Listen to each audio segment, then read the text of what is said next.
They flew wooden planes designed for crop dusting. They carried bombs in their laps. They shut off their engines mid-flight and glided silently over German positions. The Nazis called them Nachthexen, night witches, and feared them more than any other Soviet unit. This is the story of history's most terrifying all-female bomber squadron. ACT-1, the women who wouldn't stay home. June 1941. Nazi Germany invaded the Soviet Union. The invasion was catastrophic. Within weeks, the Luftwaffe, German Air Force, had destroyed most of the Soviet Air Force on the ground. Germany had air superiority. Soviet forces were being bombed relentlessly. The Soviet Union was desperate. They needed pilots. Lots of pilots. But there was a problem. They had already mobilized most of their male pilots. They needed more. Marina Raskova, a famous Soviet aviator and national hero, went to Stalin with a radical proposal: let women fly combat missions. Stalin's advisors laughed. Women pilots? In combat? Impossible. Women didn't have the physical strength, the mental toughness, the killer instinct. Marina Raskova stood her ground. I have thousands of female pilots ready to volunteer. Trained aviators. We're wasting a valuable resource. Stalin thought for a moment, then said something that would change aviation history. Fine. Form 3 all-female air regiments. If they fail, at least we tried. If they succeed, he shrugged, then we have more pilots. What Stalin didn't know was that he had just authorized the creation of the most feared bomber unit in the entire war. Marina Raskova immediately began recruiting. She put out a call for female pilots and navigators. The response was overwhelming. Over 2,000 women volunteered. Most were in their late teens and early 20s. Some were experienced pilots. Others had barely flown before. But they all had one thing in common. They wanted to fight. 3 regiments were formed: 586th Fighter Regiment, 587th Bomber Regiment, 588th Night Bomber Regiment. The 588th would become legendary. They were assigned the oldest, slowest planes the Soviet Air Force had: Polikarpov Po-2 biplanes. These weren't fighter jets. They weren't even proper bombers. They were crop-dusting planes, wooden frame. Canvas covering. Maximum speed, 94 mph, open cockpit. No radio, no parachutes, not enough weight capacity. No armor, no defensive weapons. The male pilots laughed when they saw the planes. You're going to bomb Germans with those? The women didn't laugh. They just started training. Act 2. The first night, June 1942. The 588th Night Bomber Regiment received their first combat orders. Their mission: bomb German positions near the front lines.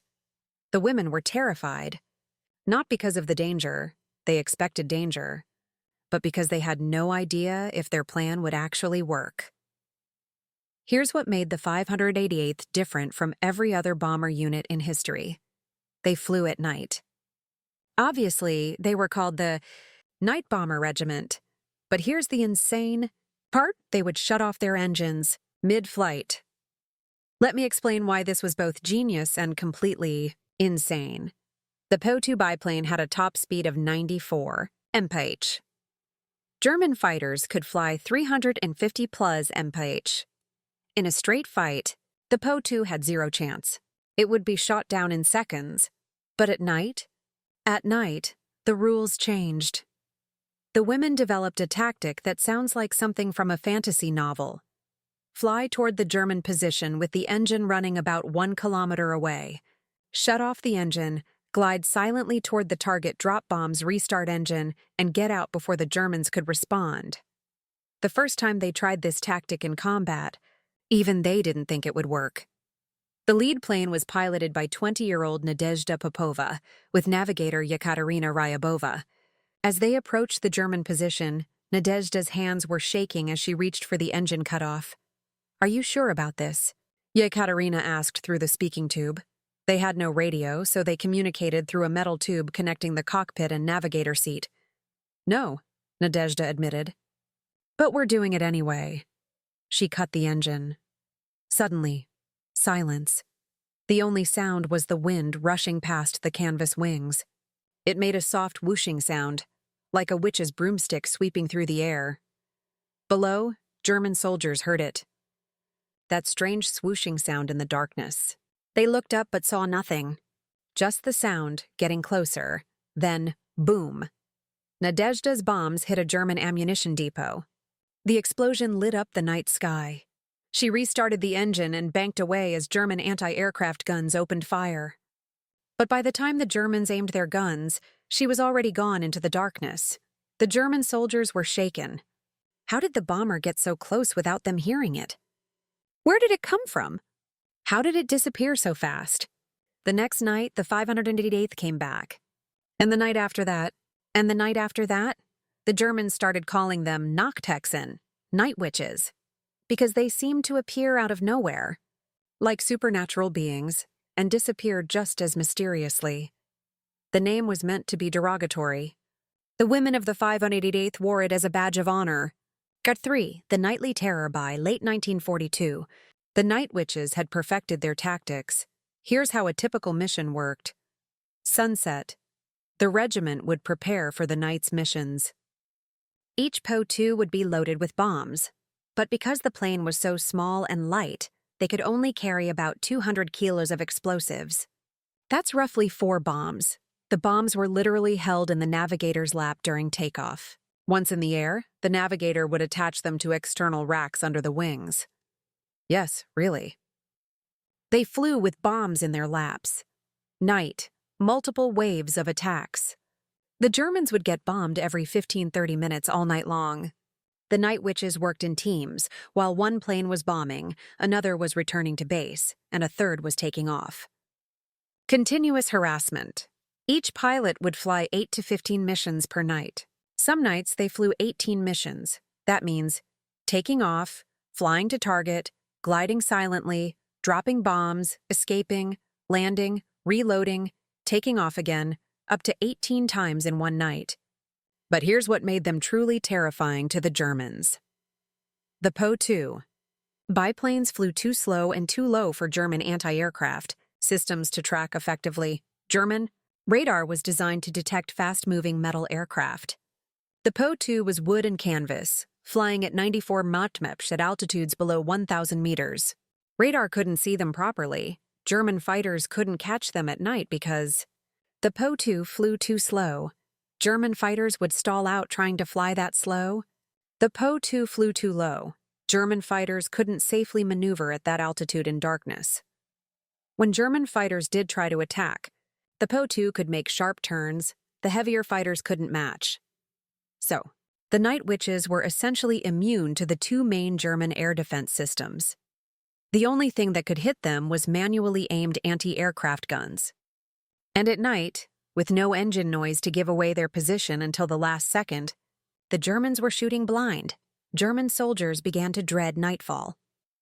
"They come every night," one German soldier wrote in a letter home. "We can't see them. We can't hear them until it's too late. The sound they make, that swooshing sound, it's like witches on broomsticks. My men are terrified." Another German report stated, "The Soviet night bombers are causing psychological damage disproportionate to their actual explosive payload.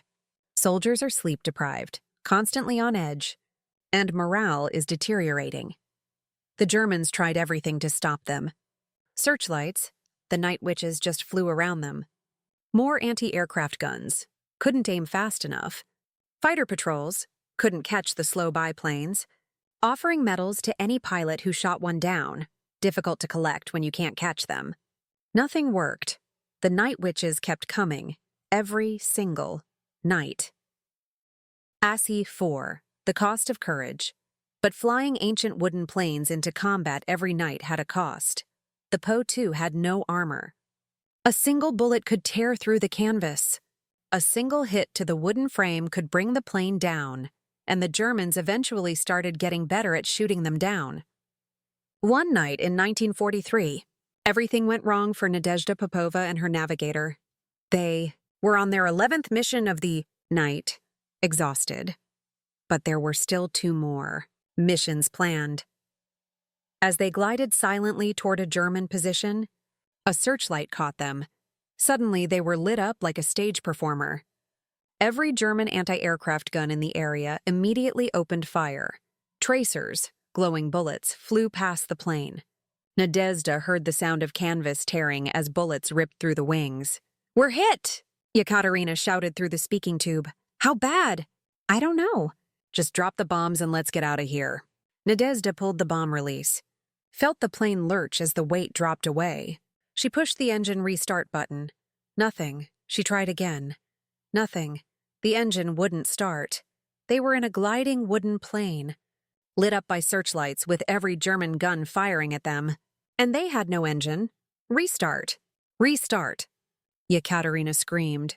Nadezhda kept hitting the restart button. On the fifth try, the engine coughed to life. She banked hard left, away from the searchlights, and dove toward the ground to escape the anti-aircraft fire. They made it back to base with 42 bullet holes in their plane. The next night, they flew again. Not every crew was so lucky. The 588th Night Bomber Regiment suffered casualties throughout the war.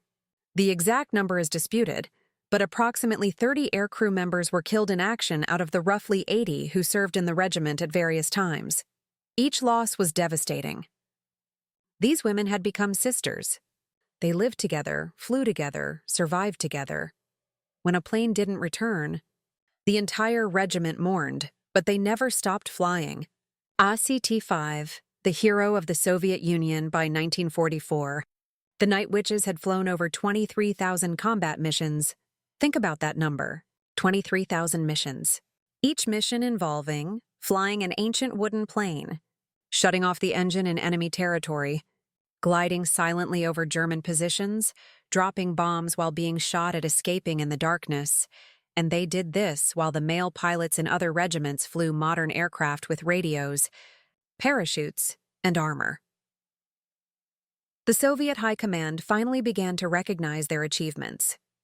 Members of the 588th Night Bomber Regiment were awarded the title Hero of the Soviet Union, the highest honor in the USSR. Among them, Nadezhda Popova, who flew 852 missions. That's not a typo. 52 missions. To put that in perspective, American bomber crews in WWII were usually rotated home after 25 missions because the psychological toll was so severe. Nadezhda flew 852, but recognition didn't protect them from continued discrimination. Even as war heroes, the women of the 588th faced constant skepticism. Male pilots still made jokes about girls playing pilot. Ground crews sometimes refused to service their planes, saying real bombers needed priority. Higher command continued to assign them the worst equipment. And after the war, most of the Night Witches struggled to find work as pilots. Airlines wouldn't hire them. Military aviation opportunities were limited. One Night Witch, Irina Rakobolskaya, recalled in an interview, "We saved our country. We flew more missions than most male pilots. We earned the highest honors. And after the war, we were told, 'Thank you for your service. Now go back to being housewives.' But during the war, they were unstoppable." AKIT-6. The legend grows as the war progressed. The legend of the Night Witches spread. Soviet propaganda embraced them. Newspaper articles, radio broadcasts, posters showing brave female pilots defending the motherland. The women themselves had mixed feelings about the attention. On one hand, it was recognition. Validation that they weren't just playing soldier, they were real combat aviators. On the other hand, the propaganda often infantilized them. Articles focused on their youth and beauty rather than their skill and courage. One Night Witch said in frustration, "The newspapers call us girls. We're combat pilots who have flown hundreds of missions. We're not girls. We're soldiers." But something interesting happened. The younger generation of Soviet women saw the Night Witches as heroes. Inspiration. Thousands of young women volunteered for aviation training because of the 588th Regiment. And then came 1945, the end of the war. May 9, 1945, Nazi Germany surrendered the Night Witches. flew their final combat mission on May 4, 1945, just days before the surrender. Their final statistics were staggering 23,672 combat missions, approximately, 3,000 plus tons of bombs dropped, countless German positions destroyed, countless German soldiers who couldn't sleep at night, 0 captured, no night witch was ever taken prisoner. They'd rather die than be captured. When the war ended, most night witches were between 20 and 25 years old. They had spent their late teens and early 20s flying ancient wooden planes into combat every night. Now what? Act 7. After the darkness, post-war life was difficult for the night witches. The Soviet Union celebrated them during the war. After the war, the country wanted to return to normal. And normal meant women in traditional roles. Most night witches were quietly pushed out of aviation. Nadezhda Popova tried to continue flying. She applied to be a pilot for Aeroflot, Soviet civilian airline. Despite her 852 combat missions, despite being a hero of the Soviet Union, she was rejected. "We need experienced pilots," they told her. "I have more flight hours than most of your pilots combined," she responded. "Yes, but you're a woman. Passengers won't feel safe with a female pilot." She eventually became a flight instructor, teaching others to fly. But she never stopped being bitter about not being allowed to fly commercially. Other night witches faced similar struggles. Difficulty finding work, PTSD, that was never diagnosed or treated. Soviet Union didn't recognize PTSD. Relationships destroyed by trauma. Dreams of flying denied by discrimination. But they never stopped being a sisterhood. The surviving night witches stayed in contact. They held annual reunions. They supported each other through the difficulties of post-war life, and slowly, their story began to be told properly. In the 1960s-70s, historians started interviewing the night witches. Their stories were documented. Books were written. In the 1990s, after the fall of the Soviet Union, Western historians discovered their story. The world learned about the all-female bomber squadron that terrorized the Nazi army with wooden planes and silent attacks. Today, the Night Witches are recognized as one of the most effective and courageous units in WWII. Multiple books have been written about them. A musical was created about them. In 2013, Russia issued a postage stamp honoring them, but perhaps the greatest tribute came from the women themselves. In the 2000s, during a reunion of surviving night witches, most were now in their 80s, a journalist asked Nadezhda Popova, "Do you have any regrets about flying those missions?"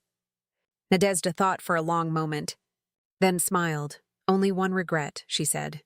"I wish I could fly one more mission." ACT-8, the legacy of the night witches. Today, the night witches are studied in military academies worldwide, not just because they were women, not just because they flew wooden planes, but because they invented a form of warfare that had never existed before. Psychological night harassment bombing. Modern military analysts have concluded the night witches' actual explosive damage was relatively small. 3,000 tons of bombs sounds like a lot, but compared to heavy bomber campaigns, it's tiny, but their psychological impact was enormous. German soldiers on the Eastern Front were constantly sleep-deprived, constantly on edge, never knowing when the next silent attack would come. This affected combat effectiveness. Sleep-deprived soldiers make mistakes, can't think clearly, have slower reaction times. The night witches proved that psychological warfare can be as effective as raw firepower. But here's the final truth about the night witches that defines their legacy. They didn't volunteer because they wanted glory. They didn't fly because they wanted to make a political statement about women's rights. They volunteered because their country was being invaded. Their families were being killed. And they had a skill, flying, that could help. They just wanted to fight. The fact that they had to fight discrimination, skepticism, and prejudice, on top of fighting Nazis, makes their story even more remarkable. They proved that courage has no gender. That skill matters more than stereotypes. That sometimes the most unlikely warriors become the most effective. The wooden planes and silent glides were tactics born of necessity. but they became legendary because of the women who flew them. Today, female pilots serve in air forces around the world. Many cite the Night Witches as inspiration. The 588th Night Bomber Regiment showed that women could fly combat missions as effectively as men, sometimes more effectively. They faced an enemy that had superior equipment, superior numbers and air superiority, and every night, they shut off their engines and glided silently through the darkness, and the Germans called them witches and feared the sound of their wings. Final reflection: Nadezhda Popova, the most decorated night witch, died in 2013 at age 91. Her last interview was conducted a few months before her death.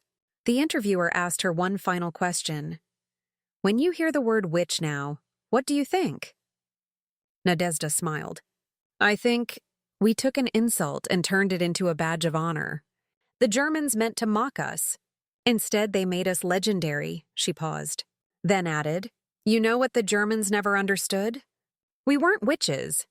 We were just women who refused to stay on the ground while our country burned. That's the legacy of the Night Witches. Not supernatural. Not superhuman. Just women who saw what needed to be done and did it, even when the world told them they couldn't. They flew wooden planes into hell. Every single night, and they came back. Again and again and again, until the darkness was defeated. Want more incredible female warriors? Watch Lady Death Lyudmila Pavlichenko next. Or explore the complete Legendary Warriors series.